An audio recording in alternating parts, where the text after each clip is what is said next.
So you want to feed your fish some freeze-dried Tubifex worms. Should you do it?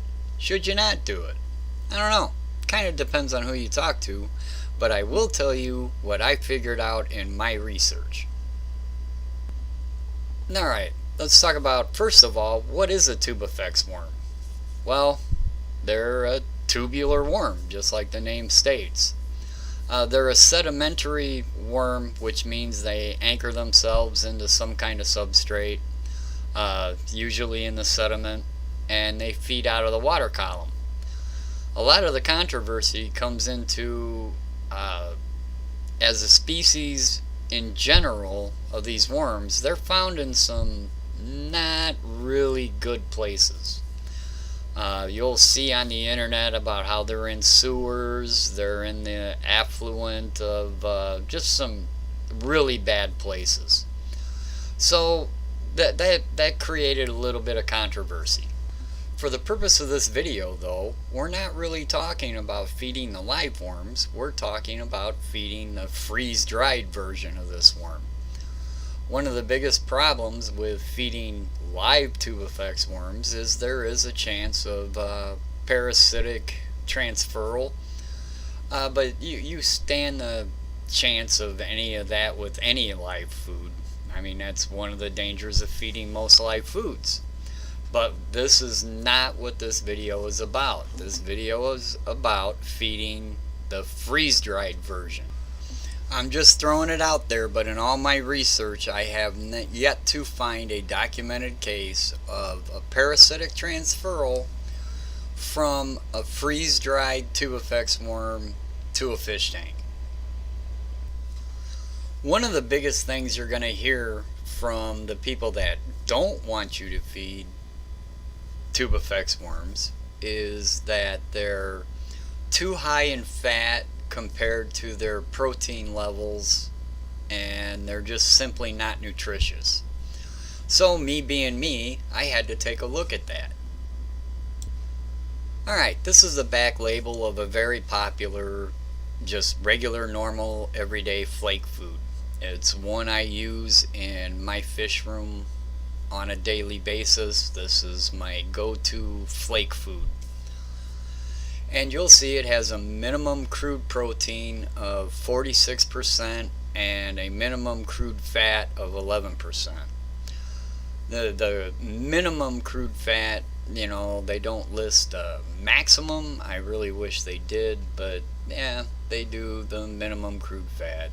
Yada yada, it's kind of what they do. Here is the label of a real popular granule you'll see. A lot of you guys might recognize the label. Anyways, it has a minimum crude protein of 47.5% and a minimum crude fat of 6.5%. So now let's take a look at what the freeze-dried Tubifex worms say. Alright, well, we got the omega-1 freeze-dried Tubifex worms. It has a minimum crude protein of 54% and a minimum crude fat of 9%. I mean, given what it is, I don't think that's out of the question. They do not give anything as far as what the maximum crude fat is. So, yeah, there's a strong chance that this stuff is a little more fatty. But is it out of the realm to give your fish once in a while? Now here's the thing though, is that a lot of your fish foods, when you start looking at vitamin content and things like that, they all list vitamin C and they never really talk about vitamin E. Out of all the foods in my fish room, this is the only one that mentions vitamin E. So what the heck does all this vitamin E stuff mean anyways? Well, me being me, I had to do the research on it. And if you want to Google up a whole bunch of real boring papers on vitamin supplements and tropical fish, by all means do so. The basic gist of it is vitamin E is critical in the reproductive system of a fish. Now, with all that being said, am I going to tell you this is the best food out there to ever feed your fish? Absolutely not. This is definitely not what I'm saying.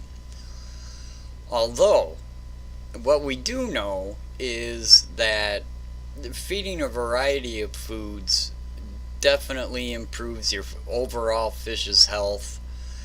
Different foods give them different vitamins. Different foods give them everything they need to really survive and thrive. And I honestly don't think the protein to fat ratio is that far out of whack.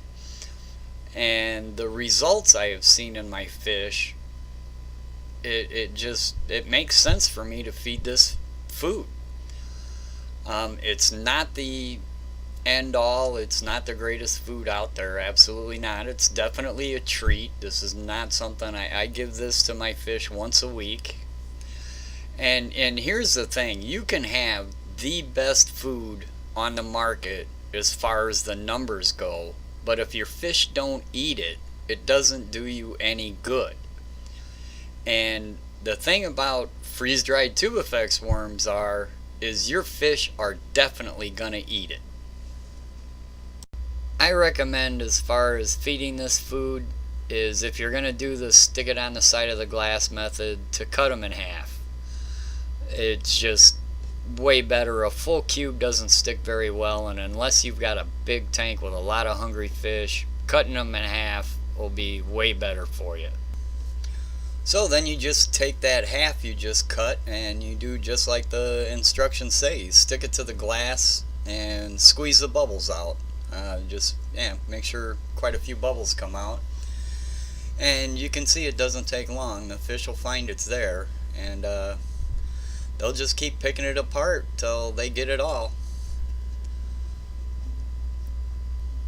Alright, another way I like to feed this food is you dip it in water, squeeze the bubbles out of it, just like you do if you were going to stick it to the side of the glass.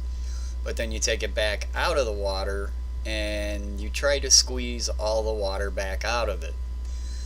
I will admit that this isn't the most pleasant feeling in the world. Yes, you'll get your hands a little dirty, but you just squeeze the water out of it, and that will actually make that cube sink. You can do a whole cube at once, then the cube will sink and break apart.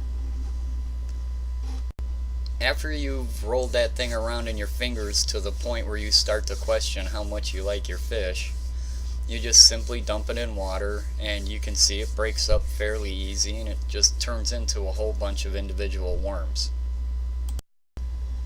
So then all you do is dump it in your tank, and the fish generally go nuts over it. Usually my fish go a little quicker after this stuff, but they're a little shy with the camera being there. It's something they're not used to. But yeah, they love this stuff. So should you feed it or not? Well, in my research, I don't see any reason not to. I think the benefits far outweigh the negatives, and even if you want to call those negatives. Variety is the spice of life, and yeah, I think you should give your fish every option possible. And if they eat it, by all means, feed it to them. It can only help. So with that, you guys stay wet and have a good one. I'll see you in the next one. Bye.